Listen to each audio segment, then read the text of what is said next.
tous nos cœurs brûle cette espérance du retour de notre Sauveur. Différents faits divers nous interpellent et nous incitent à la réflexion. Ils annoncent un événement imminent et d'une grande importance. Mais comment l'analyser?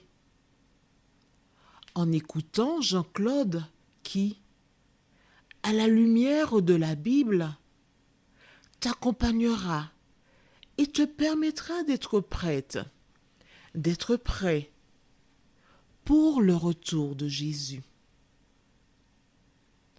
Note que les éditions spéciales sont disponibles sur YouTube. Quelle est la réponse 2? Le 2, c'est le chiffre. Je te salue fraternellement en Jésus-Christ, le Sauveur du monde. C'est Jean-Claude qui partage avec toi cette nouvelle série qui s'intitule « Découvrir la vérité ». Marco et Jean-Claude sommes de retour. Et oui, le ticket gagnant de l'Éternel des armées. Nous sommes de retour pour te rappeler combien Jésus t'aime. Et c'est parce qu'il t'aime qu'il a donné sa vie sur la croix du Calvaire. Aujourd'hui, nous verrons, il lui laissa. Rappelle-toi, la dernière fois, voici la femme de Potiphar qui, en regardant Joseph, lui a dit « Jojo, couche avec moi. » Avec des yeux larmoyants, un regard pétrifié. Mais Joseph lui a répondu, mais comment ferais-je un aussi grand mal et pécherais-je contre mon Dieu? Et nous avons vu ensemble comment dans le livre de Genèse chapitre 4, Dieu parlait déjà par le biais avec Caïn du mot péché. Et voici Joseph, des années plus tard, des siècles plus tard, qui parle encore et dit « Comment ferais-je un aussi grand mal et pécherais-je contre mon Dieu ?» Mais vois-tu, le diable, lorsqu'il a un plan, il n'abandonne jamais. Juste avant de voir, il lui laissa. Prions. Éternel, notre Dieu, notre Père, c'est le cœur contrit que nous venons vers toi, afin de recevoir l'eau vive de la parole, l'eau qui nous désaltère. Que le Saint-Esprit continue son œuvre dans nos cœurs et dans nos vies. Et que nous puissions, au terme de cette étude, prendre conscience de notre état et correspondre à ce que tu attends de nous. Cette grâce, nous te la réclamons au nom de Jésus et pour ta gloire éternelle. Amen. Nous lisons dans le livre de Genèse, chapitre 39, versets 10 et 12.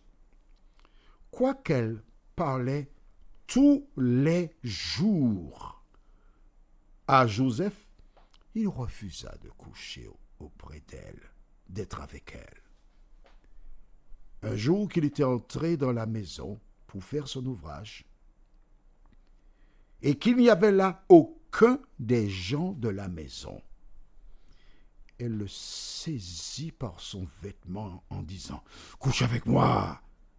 et lui laissa son vêtement dans la main et s'enfuit au dehors.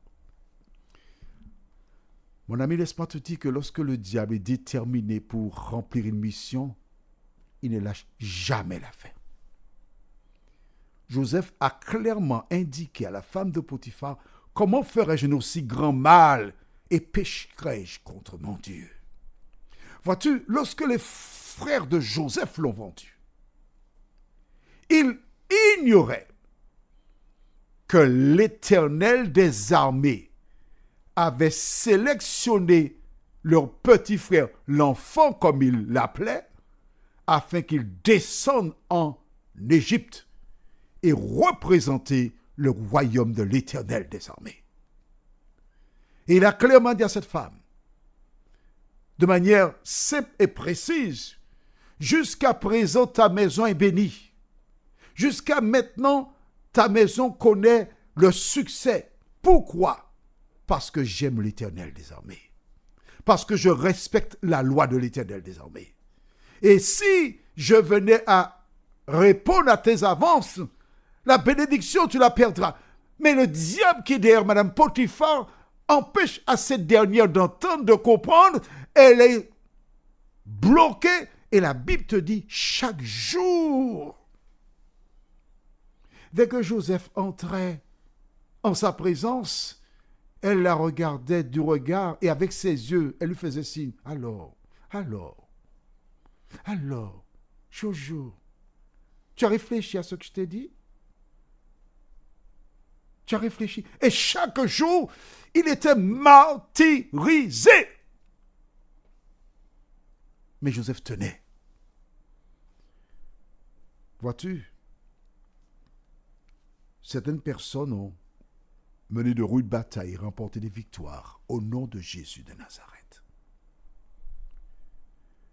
Mais l'ennemi n'abandonne jamais. Ah, il te surveille. Et lorsqu'il a mis en place un projet, il n'abandonne jamais. Joseph a tenu. Il tient. Comme beaucoup ont par le passé tenu. Et parfois, en un instant d'inattention, en un instant de fatigue, épuisé, parce que l'ennemi n'abandonne jamais. Certains ont chuté, sont tombés. Mais je voudrais m'adresser à toi en cet instant. Le juste tombe 7 fois, mais il se relève. Tu te trouves actuellement dans une situation qui ne correspond pas à l'enseignement biblique. À défaut de grive, comme on dit aux Antilles, tu manges merle. Mais Dieu t'aime. Et à travers cet audio, il te dit, ma fille, mon fils, tu es tombé. Les personnes qui te sont proches t'observent, rigolent, ne te tendent pas la main pour t'aider à te relever. Mais rappelle-toi que tu n'as pas accepté des femmes et des hommes. Tu m'as accepté moi, Jésus de Nazareth. Et à travers cette émission de ce jour, l'Éternel te dit, ma fille, mon fils, tu sais que tu es dans une position qui ne correspond pas au projet que j'ai pour toi. Tu le sais. Ne te contente pas de miettes, mais comme le fils prodigue, reconnais que ce n'est pas ta place. Comme le fils prodigue, reconnais que ta place c'est dans ma maison. Qu'importe ce que pensent les gens, qu'importe ce qu'ils diront, mais c'est moi qui suis mort pour te sauver. Joseph avait un avantage sur nous, car il n'était pas aussi exposé que nous le sommes aujourd'hui. Il a tenu. Joseph aurait pu dire, Seigneur, tu as permis que mes frères me vendent. Tu as permis que j'arrive ici comme esclave, alors que j'étais libre près de mon père, de mon petit frère. Seigneur, tu n'as rien fait pour moi. La dame me cherche, elle va me trouver. Je vais lui montrer ce dont je suis capable. Non. Joseph savait que l'Éternel était avec lui. Quand la femme a plongé sur lui, a tenu son vêtement, il aurait pu se laisser faire et dire, Seigneur, tu vois, c'est pas de ma faute, Seigneur. C'est elle qui est la maîtresse, c'est elle qui est l'épouse du maître, j'ai pas le choix. Alors, Seigneur, c'est pas de ma faute, Seigneur. Et puis se laisser faire. Mais non! La femme a tenu le vêtement. Il s'est débattu. La femme lui a dit, je ne vais pas te laisser partir aujourd'hui. Tu dois me donner ce que je t'ai toujours demandé. Reste là. Et Joseph s'est débattu, il s'est débattu. Et tu sais, quand une femme tient quelqu'un, ne lâche pas prise facilement. Joseph abandonna le vêtement entre les mains de la femme et prit la fuite. Quand je lis ce récit de la Bible, tu as noté avec moi que la Bible déclare qu'il n'y avait personne dans la maison. Et comme j'ai un cerveau qui fonctionne à 1000 à l'heure, je présume que la femme de Potiphar s'est organisée pour dire aux filles, écoutez les filles, je vous donne votre journée, vous irez chez la coiffeuse, toutes les filles chez la coiffeuse. Les garçons, vous irez chez le podologue.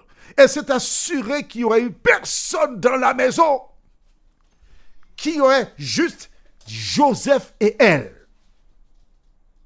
Et quand Joseph arrive, il regarde, il n'y a pratiquement personne. Et quand la femme fait sa demande encore, il réalise peut-être qu'elle a bien organisé les choses pour qu'elle ne soit pas surprise. Et qu'elle se dit, puisqu'il ne sera pas surpris, qu'il n'y a personne, il va finalement accepter. Mais Joseph a gardé sa même position. Certains parfois se culpabilisent parce qu'ils n'ont pas gardé la même position. Mais je voudrais te dire, mon ami, là où le péché abonde, la grâce surabonde. Ce que Dieu demande, ce n'est pas ta mort, mais que tu changes de conduite et que tu vives. Prions. Seigneur, dans Jacques chapitre 3, verset 2, nous lisons, nous bronchons tous de différentes manières. Oui, nous bronchons, Seigneur, parce que nous sommes nés dans le péché, formés dans l'iniquité.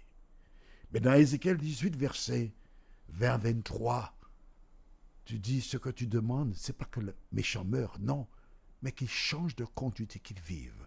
Seigneur, je voudrais m'adresser personnellement, sous l'influence du Saint-Esprit, à toutes celles et ceux qui ont flanché, qui ont été lapidés même par les membres de leur communauté. Permets qu'ils reviennent à toi avant qu'il ne soit trop tard, nous t'en prions. Au nom de Jésus et pour ta gloire éternelle. Amen.